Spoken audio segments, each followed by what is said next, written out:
Yeah, I would say don't be scared. Don't be scared to take that leap.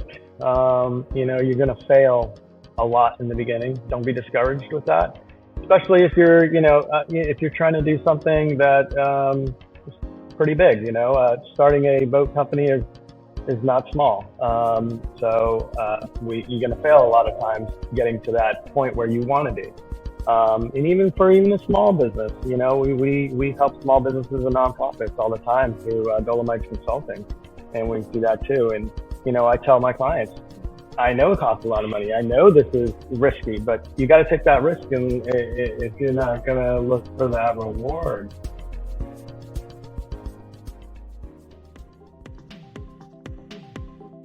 Welcome to The In Factor, conversations with entrepreneurs who started, stumbled, and succeeded. I'm Rebecca White, and today my guest is Matthew Nauss. After a 10-year career in the military, Matthew pursued and received his bachelor's degree from the University of Tampa, where he started fostering his entrepreneurial mindset in the Lowth Entrepreneurship Center. Since then, he has started companies such as Hussar Yachts, Dolomites Consulting, My City Co-work, and is currently the marketing director at G&P Development Partners, LLC. Listen in as we talk about the challenges of building a boat brand and the lessons he's learned from his experience as a young serial entrepreneur.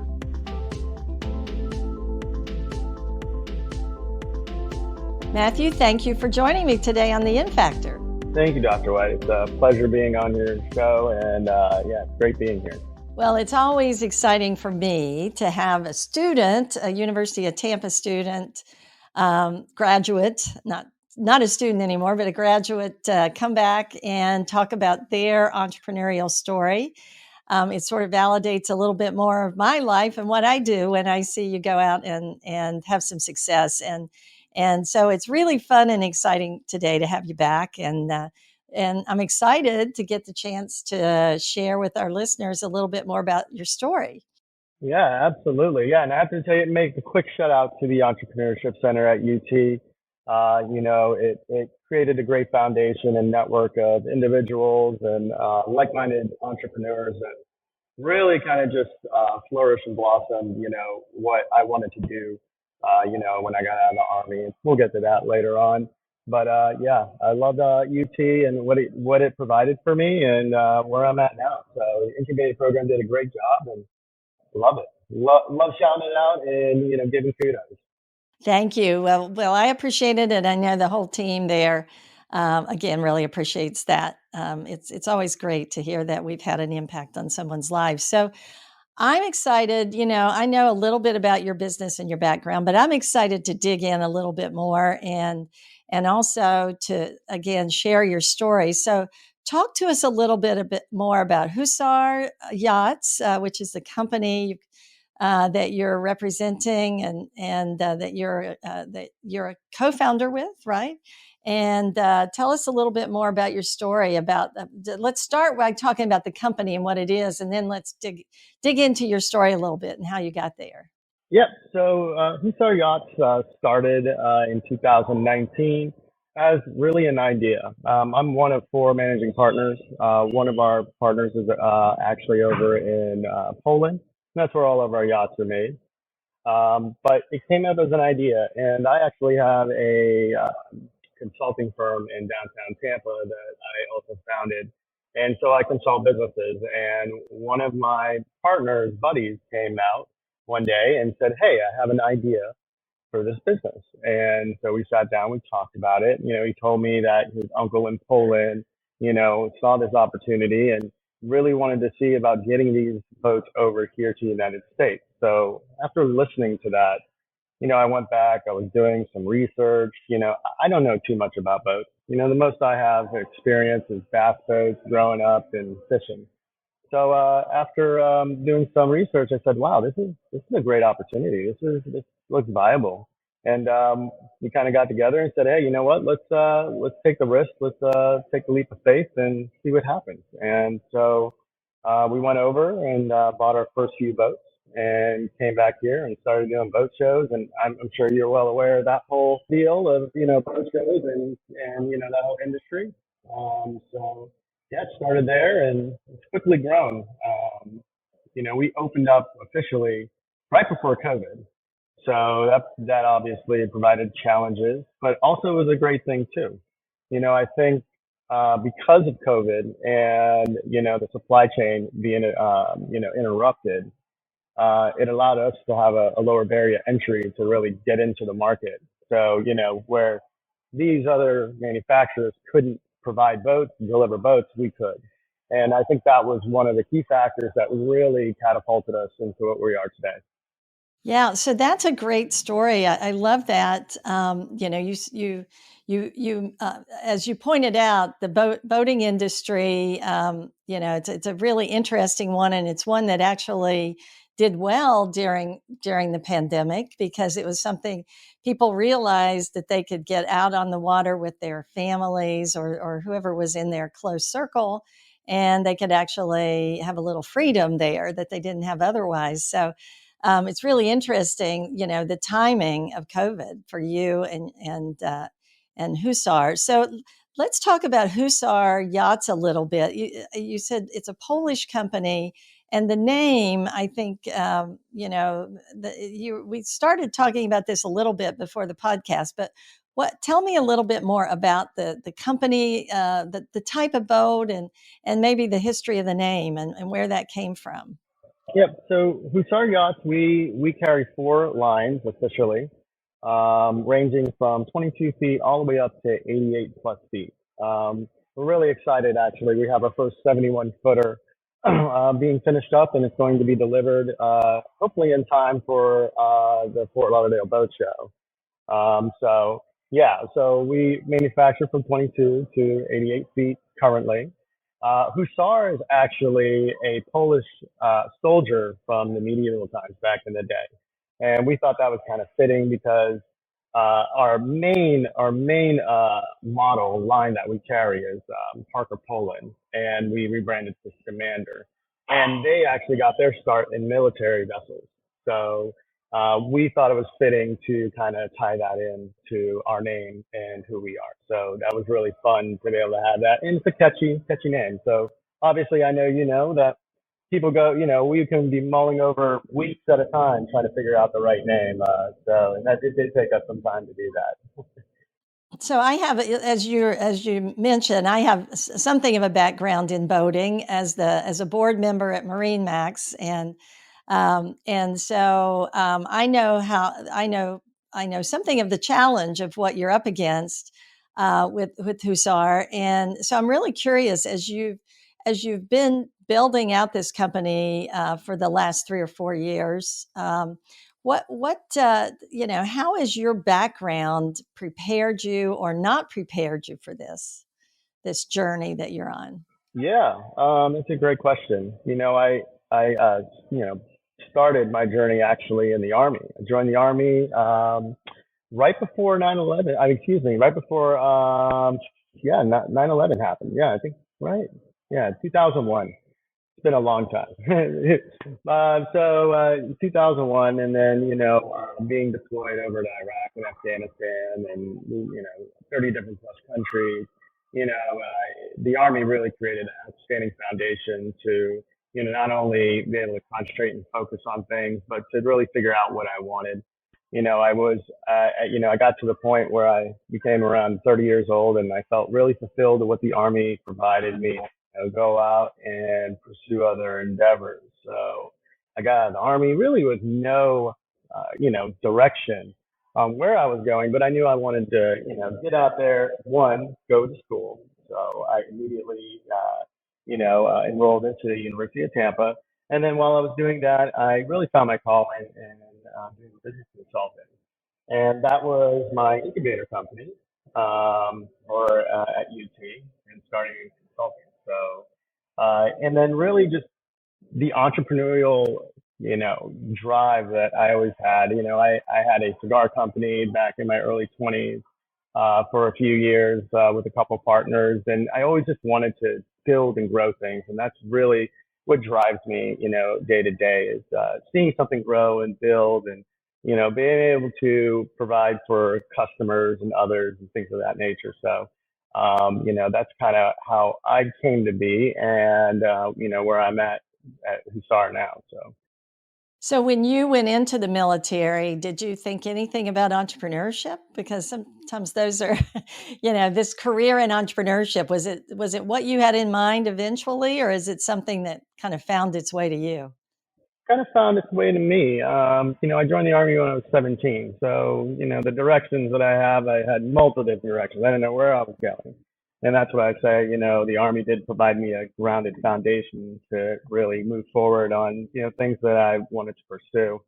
But yeah, it found me, I feel like when I started my first company, just a couple buddies of mine, we were 19, 20 and it was a small promotion company promoting music and whatnot. And that's when I first got my first, taste of entrepreneurship. And I'm like, I like this. I like being able to do this.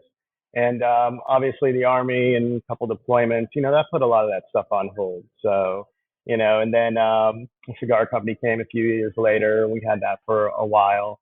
And then, so, I just had a few companies as I was going along, my military journey. And I said, I really like this. But the Army's really providing me a lot of pros. And obviously, it lets me travel the world, which at that time I loved doing.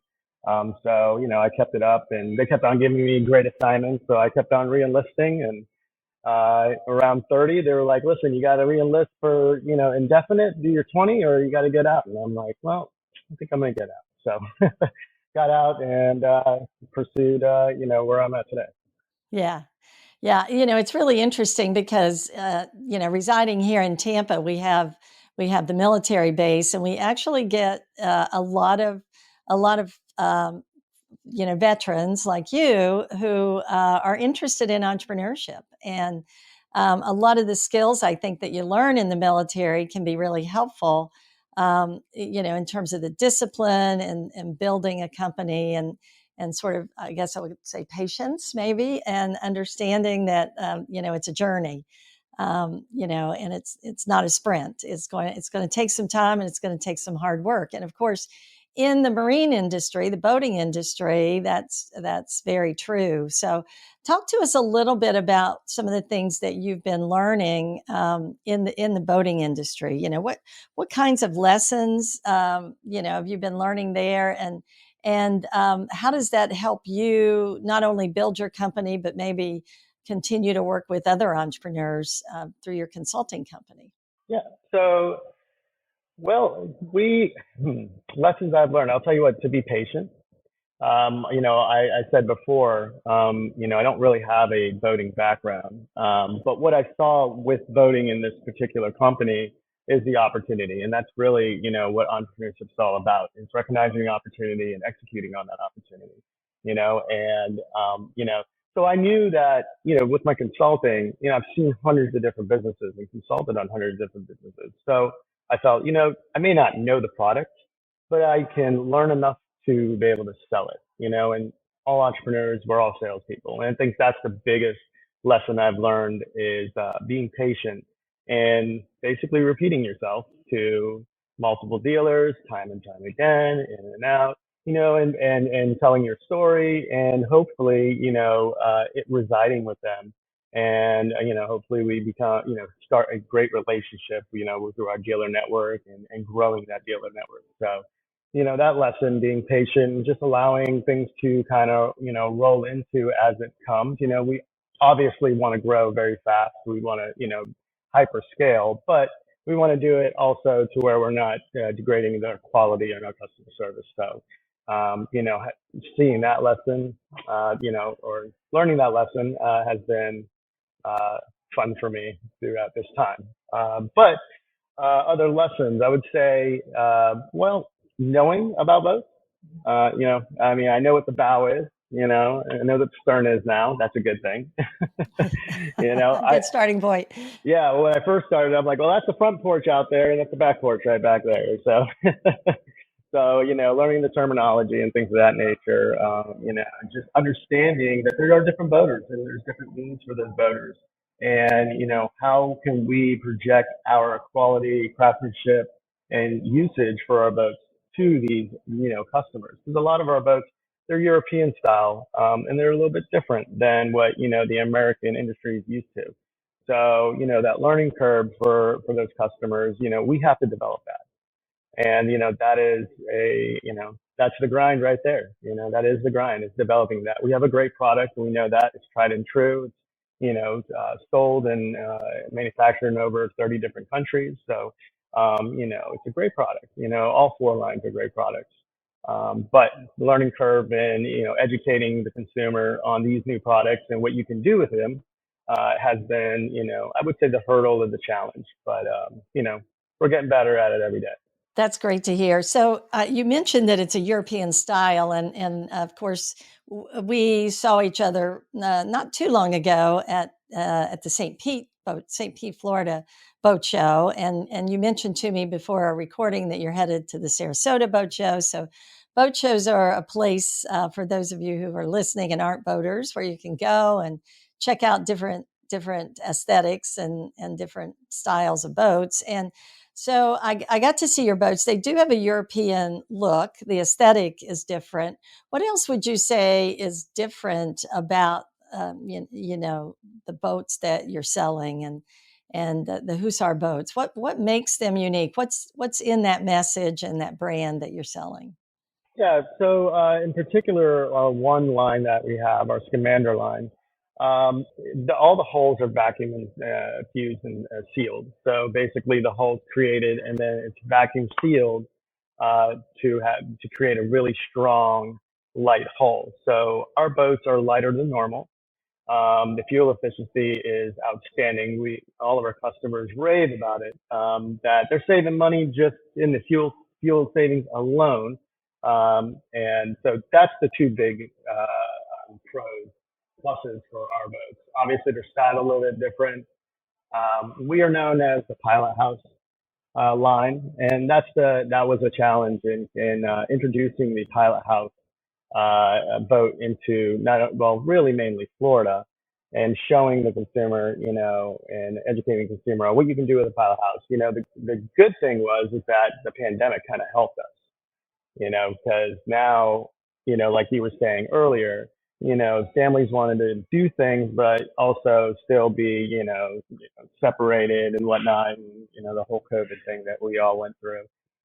So they wanted to find other ways to, enjoy each other's time. And that really helped out because, the guys, we all go out fishing, center consoles. That's what it's all about here, open bows and center consoles. Well, then you got the family coming along. You need to have a bathroom. You need to have AC. You got to have all those amenities that, make them feel comfortable. And that really helped us be able to introduce our style of boats into this market, and it be accepted too. So, that's really the difference. Now, as far as the bigger boats, you get to those sizes, it's, all customer preference. We can build them completely custom. So it's just really what the customer really is looking for. Trawler style, lobster style, things of that nature. So.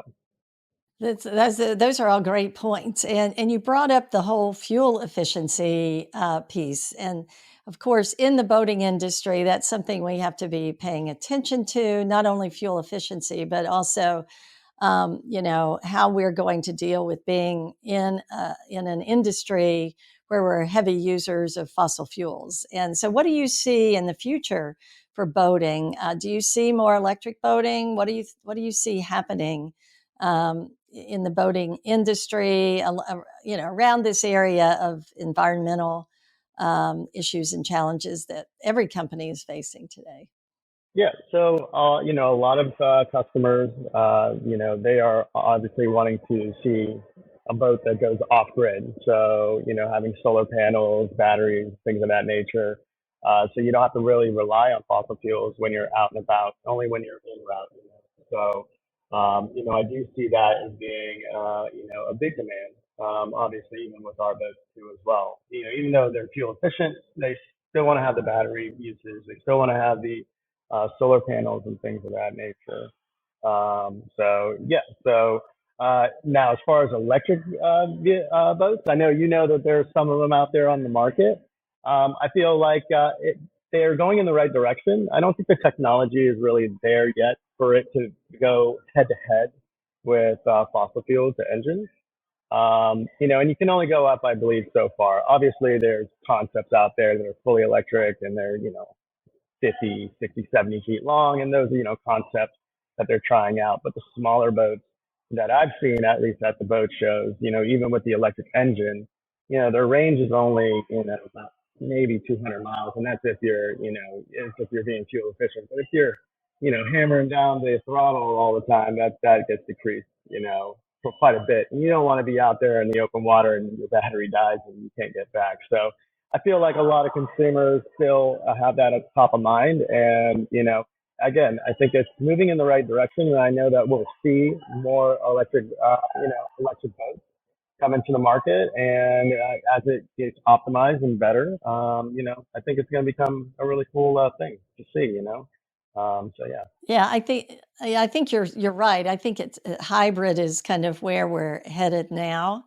And I have heard about in Europe. I think they've even gotten to the point where a lot of the harbors are requiring that you have hybrid to come in, so that you can come in on electric, and then once you get out, you you have to use other means. But I think you're right. I would totally agree, and I think hybrid is kind of the answer and where we're all headed. But it's I think it's a challenge that we all have ahead of us in the boating industry and space. And you're right. I mean, it's a safety issue that people can actually get where they need to get to when they need to get to, a lot of times, because sometimes you need to get there fast to outrun a storm, as we all know in Florida. Oh yeah. You don't want to get caught in those bad storms if you can help it. The best way to deal with them is to prevent being in them. So tell me a little bit about, as you've gone through this. You said there are 4 managing partners. So one of the big questions that I get when I'm working with entrepreneurship students is, how do I pick a partner? How do I know that this person that I'm considering, moving into this partnership with is going to be the right one? I mean, it's a lot like a marriage, right? I mean, you're, sometimes even more trying than a marriage. But tell me about your partnership, the decisions around that, how you made that decision, and what you do maybe as a team to ensure that the partnership, the 4 of you, can work together. Yeah, that's a great question. Yeah. So the partnership kind of happened out of, I wouldn't even say necessity. All the partners that are here are needed to be here. Not only do we have all of us invested money, but we have people in place that do specific jobs and roles in order for this to happen, in order for this machine to work. We have somebody over in Poland who takes care of all the logistics and things of that nature. Over here, I'm controlling the marketing, expanding our dealer network, contracting. And we have 2 others that also deal with marketing, the boat shows, warranty work, all the things that we're required to, handle, with this company. So everyone has a required role, and they kind of fell into that role. It just was kind of a bunch of buddies, and we were like, hey, do we want to do this? All right, let's do it. And it wasn't where we were like searching for partners. It was like, these are the guys. Let's put the money in. Let's put the time in. Let's put the elbow grease in, and let's see where it shakes out at. Now, obviously, every partnership has disagreements, and we work through those disagreements. Obviously, we all have our different views on how the company should go and where it should go, and how the boats should be, positioned and things of that nature. Everything, we can get granular with it, but it's a great team. Obviously the growing pain creates frustrations at times, but at the end of the day, we do all pull together and we get it done. And that's really the important thing. As long as we do that, we may get frustrated, but at the end of the day, we make it happen, and that's the important thing. And I feel like that's where our team excels in. So, that's about it, really all about our team and what we do and how we do it. Yeah. So, one of the things I'm hearing is that each of you brings something important to the table. So you've got some complementary skills, and you've developed some communication skills to sort out as you mentioned, the growing pains. And my guess is you have a similar, or at least you've talked about similar vision for where you're headed, and what that might look like, what that future might look like. So, talk to me a little bit about growing pains. So, what kinds of challenges? Every journey, every entrepreneurial journey has challenges. If you're going to get to any level of success, so what are some of the challenges that you've faced, and maybe even failures along the way, and either with this company or one of the other companies you've started, and how have you dealt with that? How have you managed to take that and use it and keep moving forward? Yeah. So, this at the beginning obviously was a very hands-on business, still is. And when I mean hands-on, we are the ones picking up the boats at the beginning. We're the ones dropping them off, staging them, getting ready for boat shows, picking them up at the port, bringing them to the dealers. I mean, we were doing all that. We still are. And, in a capacity. Obviously, we now have a transport company that does a lot of the heavy lifting for us. But when it's still, either we hire somebody to do it, to bring a boat to a boat show, or we go do it ourselves. And if we're in Florida, we might as well go do it ourselves. So, just doing everything. And I mean, when I mean everything, that includes it, detailing the boat. We didn't know anything coming into it when we first started. We just put a boat in the water at a boat show. And we're like, oh, you can hire people to clean them? Oh, okay, that's cool. That's cool. We'll remember that next time. All right, that's nice. And just really that grind of the last 2 years of just doing it all on your own. Now, there is a downside of that is, not allowing us to really focus on growth. I feel like maybe that has not stunted our growth, but it created a slower pace for us to do that. We're getting obviously much better at it, and as we grow, we're able to focus a lot more on obviously the bigger boats where we want to get into. The 100 plus footers. We see that market kind of being an evergreen market that'll never die. So that's a market we definitely want to get into. And yeah, provides us challenges too. We bring boats all the time over that are 30, 40 feet long, but now we're bringing a 70-foot boat over. That requires a little bit more different logistics and executing that. So, everything's a learning. Everything's, we're learning constantly every day. And, it's, yeah, the grind was definitely the toughest part. And again, like I said, we still do it. I'm down here at the Sarasota Boat Show, and we're getting some boats staged and ready. And, so we're still at it.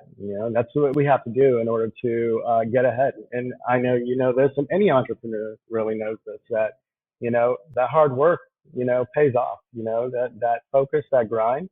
You will fail. Obviously, we've failed a few times. In certain aspects. But failure is all growth. Failure is learning. That's how I see it. If you don't fail, you don't learn. And that's one thing that I've learned even through all my other companies. The cigar company, it failed, for certain reasons. And the promotion company, it didn't really fail. I got stationed somewhere else, so I was just like, see you later, guys. I'm kind of out of this thing. Yeah. So yeah, that's basically it. Yeah. Yeah, I agree with you. I think failure is learning, and without failure, we're probably not able to learn as much. And entrepreneurial journeys are all about learning. I mean, at the end of the day, you're learning something new every day. And you mentioned the hard work. I think that's you got to you got to be ready for that. I think get your head in the right place if you want to start something. So, interestingly, you talked about failure and your cigar business. And, a lot of investors that I talk to will only invest in startups where the founder has failed at something, because they feel like that they've had experience and they've learned. So, in entrepreneurship, a lot of times we proudly think that failure is actually, failing and fail fast, so we don't waste a lot of money. There you go. Is a way to get somewhere. Yeah. So it's never fun. It's never easy, and but it's all part of the journey. So you mentioned COVID and the impact and that it had on your business and the opportunity it created. Did you all deal with any issues of supply chain issues or manufacturing issues? Because I know Poland. I'm familiar with another boat company manufacturing there, and I know they were hit pretty hard during COVID. So how did you all deal with some of those issues, or did you have to deal with issues along that line? Yeah, every month was a different thing, a different challenge to overcome. If it was, engine shortage or railings weren't being delivered, so you can't finish the boat, so it can't be delivered. In the beginning, like I was explaining earlier, our barrier entry was lowered because we did have the supply, where the demand just shot through the roof. So boats flew off, the shelves. So, orders started stacking up very quickly, and very quickly you couldn't get a boat until, year's wait time. But we were able to deliver boats, within a month or two. So, that really helped us, at least with lowering the barrier entry and really, executing on that. And what's the second part of your question? I'm so sorry. So, well, no, just supply chain and Oh and yeah, also COVID and manufacturing in Poland, even because you're manufacturing in Poland, right? yes, Is that yes, right? yep, Yeah. yep. So again, in the beginning, we didn't have really supply chain issues until about, I'd say, a year in, and that's where, again, every month was something different. We didn't have fridges to get installed. We didn't have bow thrusters. We didn't have engines. So, we were scouring everywhere to, complete these boats. Sometimes we were getting them sent over, partially complete, and we would complete them here because we had, the parts here versus, not at the factory. So it did provide some challenges. I would say we didn't sell as many boats as we could have. That's for sure. But now going into 2023, I feel like our supply chain is definitely easing, and we're able to kind of get back on the saddle and really push forward. And I was explaining earlier, you don't want to push too fast, and fall, make a mistake, or degrade your quality in your customer service. And that was really important for us. So we wanted to make sure that we grew fast, we grew, at a good pace that allowed us to make sure that we, at the top of mind, that we took care of our customers. So Yeah, yeah, yeah. yeah, It it was a rough time, I know, for all of us. I mean, from getting toilet paper at the grocery store to companies getting the supplies that they needed, or the parts and supplies they needed for manufacturing. So along the way, I mean, you've entered into a wide variety of industries. From you mentioned cigars and marketing consulting and boats. And so, have you had mentors and role models along the way? And what kind of, you know, and if so, what kinds of thoughts do you have for somebody listening who might be entering into an industry they don't know a lot about, and making connections there to help them? Do you have any thoughts along those lines? yeah. I would say, there were tons of mentors at UT. Dr. Moore, Dr. Petramanis. I mean, everybody out there at the Entrepreneurship Center, really helps, and it really supports, your growth and journey. So, I would say that the mentors there, really helped me as far as building all that. And as far as you know, somebody getting into something they're not too sure of, I would say, take a leap of faith. It's all a learning. It's all a learning curve. You can learn anything, and that's the thing that the Army taught me. When you're in the Army and you pick your job, you don't know what you're doing, but you have the aptitude to learn. We know that. So, I take that same concept and I kind of just plugged it into all these different opportunities. And I said, hey, I may not know about it, but if I learn enough about it, maybe I can see where I can provide a value, with, these companies. And that's kind of what I've kind of gone off of. And it's been working out. Obviously, there's been failures, everyone has them. But I do take that and, use that day to day, and it's been successful. More wins than losses. Yeah. Well, you're right. I think entrepreneurship is all about learning. And if you let the fact that you don't know something stop you, you're never gonna do it, right? You're never gonna Yeah. take off. So you gotta just jump in and learn on the way. So let's talk a little bit more about Hussar and what's in the future. Like tell us a little about where you're headed, and you mentioned the 70-foot boats and the goals there. What are your strategies for growth, and maybe even a little bit about how you see this economy that we're in right now impacting your strategy. I mean, how are you thinking about this? Yeah, that's a great question. So, I mean, the impact on the economy, obviously everyone's looking at that. And what we've seen, just in the past, I'd say 4 to 5 months, is the smaller boats. Obviously, that market has definitely shriveled up, and to where people are, that market, they're more reserved. They want to wait for the economy. Now, what we're seeing is, for the larger boats, 30 foot plus, we're not really seeing a downturn on that. Now, we're no marine now. But we do, obviously we know Marine Max is that, I would say a benchmark in the industry to go off of and to see, where the future is heading. But for our future, obviously growth, and, maximizing our potential within this market, and not only this market, but South America as well. And then, yeah, just growing our dealer network, and getting bigger boats over here. We want to get into those 150-foot plus yachts. And who knows? I mean, we've talked about, maybe creating or building our own factory over here, on this side, to create those boats. So, right now we're really focused on scaling and, fine tuning the processes that we have in place, and just really getting good at that, to where we feel like we're proficient enough to maybe take those next steps vertically. So are Hussar Yachts being sold all over the U.S. or just in this region, this southeastern region of the U.S. Yeah, we are right now? all over the U.S.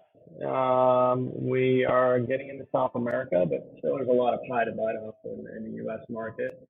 We also deliver to Freedom Boat Club. If our listeners are familiar with that, that is kind of a rental business. It's the largest one here in the United States. And we deliver our 660 weekends over to the West Coast out there. They really love them. So yeah.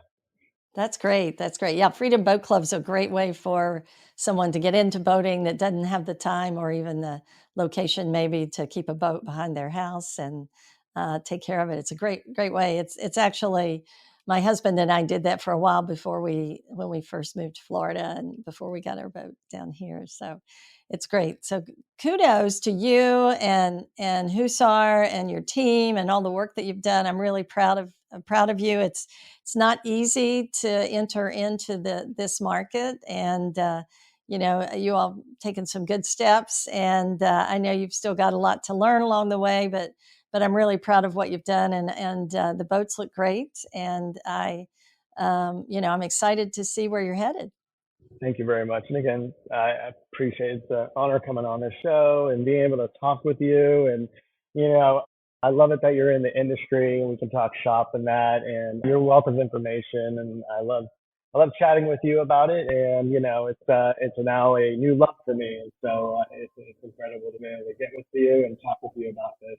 Not only, with each other, but also to the listeners and to you too.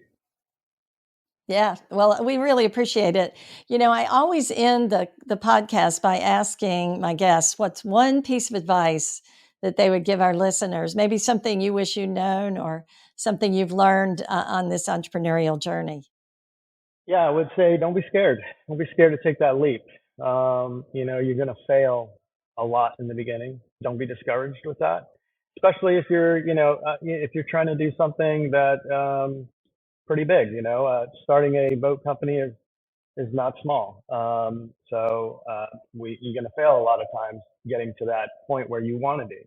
And even a small business, we help small businesses and nonprofits all the time through Dolomites Consulting, and we do that too. And I tell my clients, I know it costs a lot of money. I know this is risky, but you got to take that risk, and if you're not gonna look for that reward. And so I would say fail. Get a good mentor to help you along the way. That's very important. It's having those mentors because you need to always be looking up. I feel like that's know that there's somebody out there who has a more wealth of knowledge than me, and I want to retain that knowledge. So the only way to do that is to go out there, get a mentor, and have them help you through your journey. And again, that's where UT really helped me out with that. And having those mentors kind of guide me through it. It wasn't where they held my hand, but they guided me through. Giving me just to point me in the right direction when I was getting off course. And that really helps. In kind of keeping your focus. So definitely have a mentor and be risky. Take that leap of faith. And I think everyone comes out on top eventually if you put the work in and you grind for it. Yeah, it's a lot of hard work, but well worth it in the end, hopefully. And so thank you, Matthew. I really appreciate you joining us. Where can our listeners connect with you, and how can they find out more about Hussar? Yeah, absolutely. You can go on HussarYachts.com, HussarYachts.com. And you can find us there, or the number's there, and you can look us up. We're also on Instagram and all the social medias, Facebook, LinkedIn. You can go on there and take a look at our boats, and also take a look at what boat shows we're going to be presenting at. So that's how you can find us. Thank you, Matthew. Really appreciate you joining me today. Thank you very much, Dr. White. I appreciate it as well. Thank you. If you enjoyed this episode and would like to learn more about entrepreneurship, we would love it if you hit that subscribe button. Thank you so much for listening to this episode of InFactor.